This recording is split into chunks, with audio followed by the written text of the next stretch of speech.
Hey there, happy day 748 of What You Up To Now. Sharon Horne-Ellstrom here, also known as Pajama Grandma.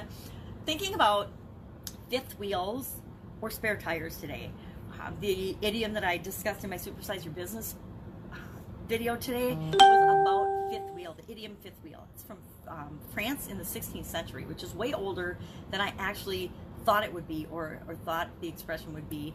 I guess there have been people that feel left out and unneeded and unnecessary in situations for a long time. And I know, like everybody else, sometimes I felt like a fifth wheel, or at least a third wheel. If I went to a movie with a couple of friends in college or even in high school, sometimes it felt like everybody was coupled up but me. And I know a lot of us have had that feeling, right? Been divorced for 10 years, so I've had that. I have had that feeling, but not so much. The older I get, the less it matters to me what other people think and how they treat me. It's more about how do I choose to feel given any given situation. Well, fifth wheels, of course, there's a lot of vehicles out there, right? And there are actually fifth wheelers now. They're just trailers.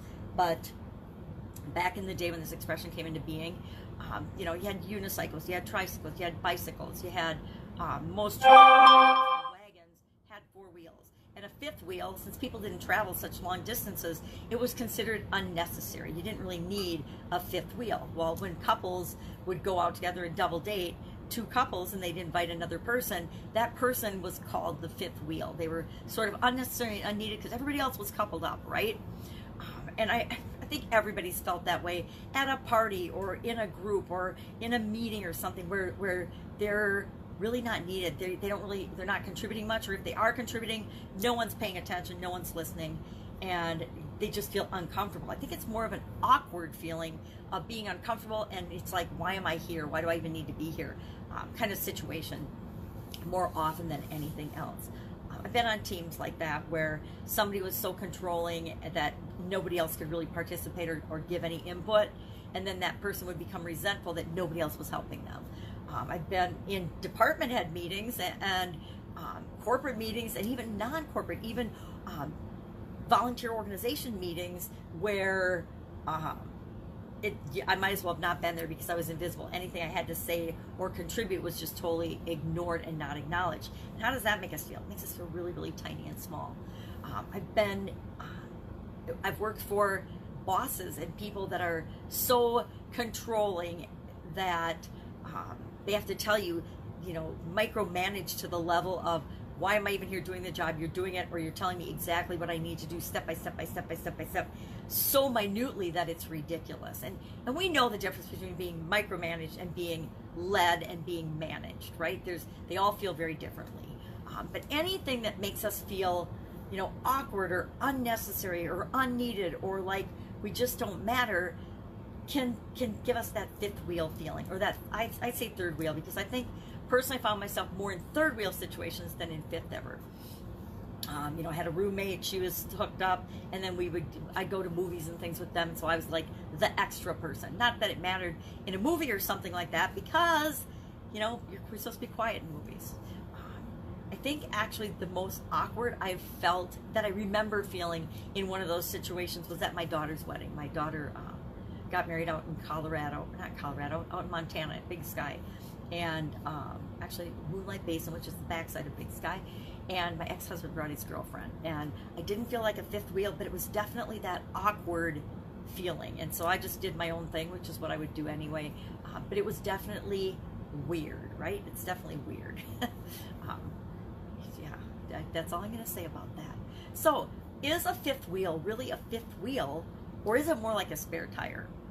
I like to think that extra resources are awesome and should be utilized, and they're more like a spare tire than being unnecessary, right? If you've ever driven a trailer, or if you've ever trailered anything like a boat or canoes or stuff when you're moving, and you blow a tire and you don't have that fifth wheel, that fifth spare tire, it takes so much longer to fix the problem and the predicament that you're in than if you happen to just have a spare tire and all you have to do is change the tire.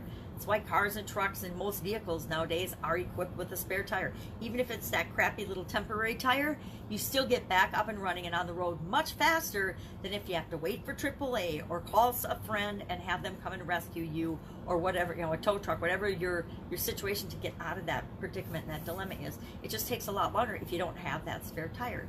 So I like to think of it as a fifth wheel is not a fifth wheel, they're a spare tire. What if one person in a couple goes to the bathroom? Well, then you can fill in and talk to the person so that they're not lonely and they don't have anyone to talk to on the date or whatever the adventure is that you're going on. We'd love to know what you think about this expression. I have to admit, I have never given the fifth wheel or the third wheel this much conscious thought before.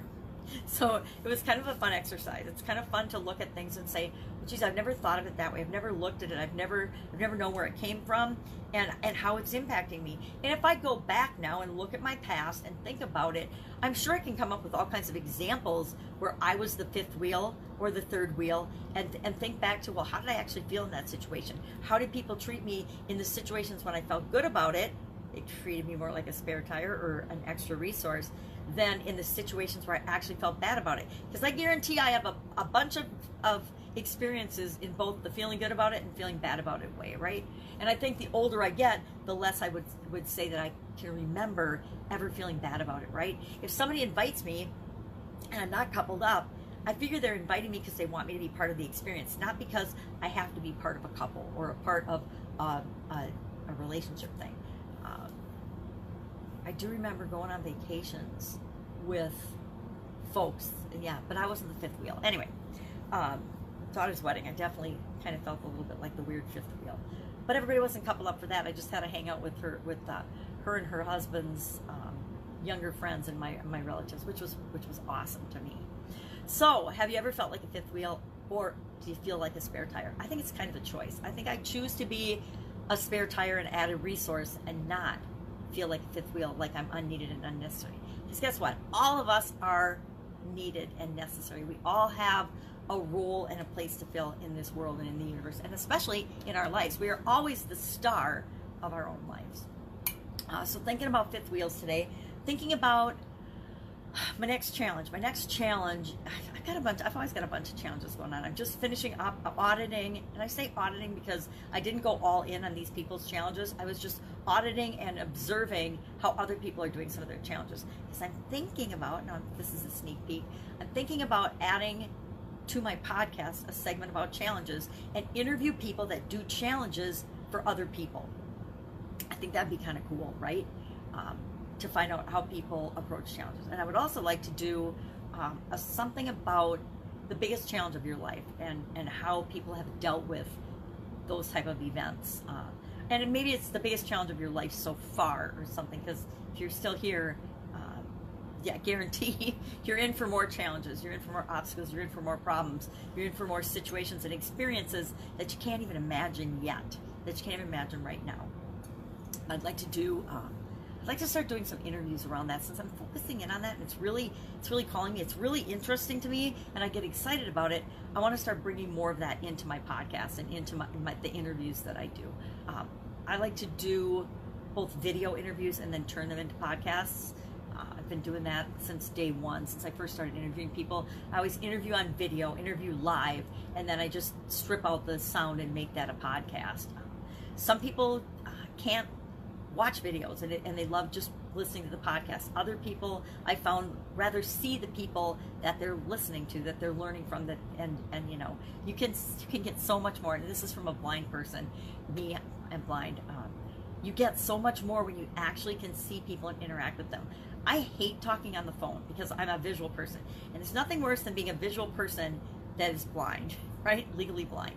But I tend to be a visual person, so I love doing Zoom calls, Facebook calls, and things like that over telephone calls. I, even with super limited vision, prefer to see people's body length, the frame of them, than just talking on the phone. It's so easy to get misunderstood and misinterpret things when you're just hearing people's voices and the inflection in them, because sometimes I sound way harsher than I mean to. I've gotten that feedback from my family and kids especially. They're like, geez, Mom, why are you yelling? I'm like, you guys, really? This sounds like yelling?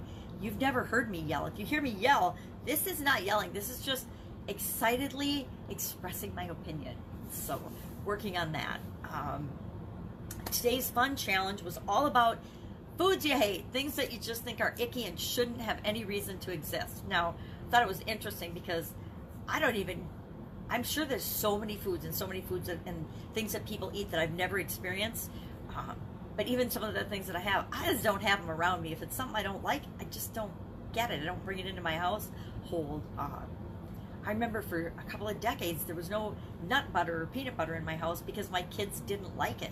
And I didn't like it for a bunch of years. For so many years, I ate it as a child, and I got sick of it. I got sick of like peanut butter and ham and cheese sandwiches. Growing up, we always had ham and cheese sandwiches in the fridge. If you were hungry, you could always make a ham and cheese sandwich. If you were hungry, you could always make a peanut butter sandwich. Nobody was ever going to go hungry. And my mom had huge pantries full of food. You could cook and make anything you wanted just by, you would say, okay, and you could just pull out ingredients and make whatever you want. And that's how I learned how to cook. I like to keep my pantry the same way. But I got sick of it. So my kids, I never had peanut butter in the house because I didn't like it, and so they didn't like it. I do remember one time, they were in grade school. We went to the Catholic school, and I made them peanut butter sandwiches. And since they went to private school, I had to drive them to and from school every day. So I went to pick them up from school, and they were both livid. They would not talk to me because I had the audacity to make and put peanut butter sandwiches in their lunch.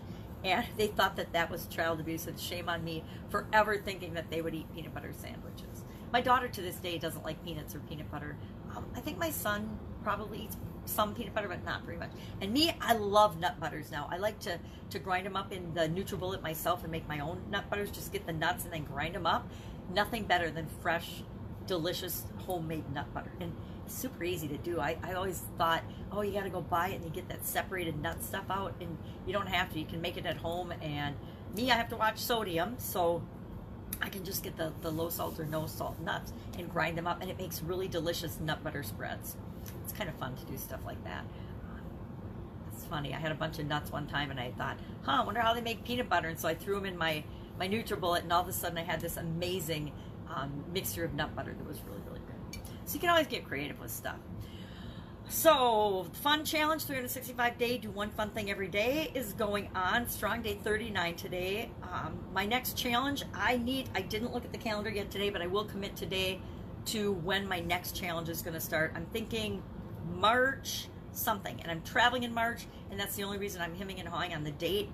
I'm waiting for a real estate deal to close and my divorce, everything about my divorce to be finally, after a decade. And then I'm going on a trip to visit my mom in Texas. It's cold in Wisconsin, so even though I tend to bring the bad weather to Texas with me, it's kind of a standing joke in my family. I am going to go to Texas and enjoy a little bit milder weather and climate for a couple of weeks, I think, around my big birthday coming up. So that'll be fun.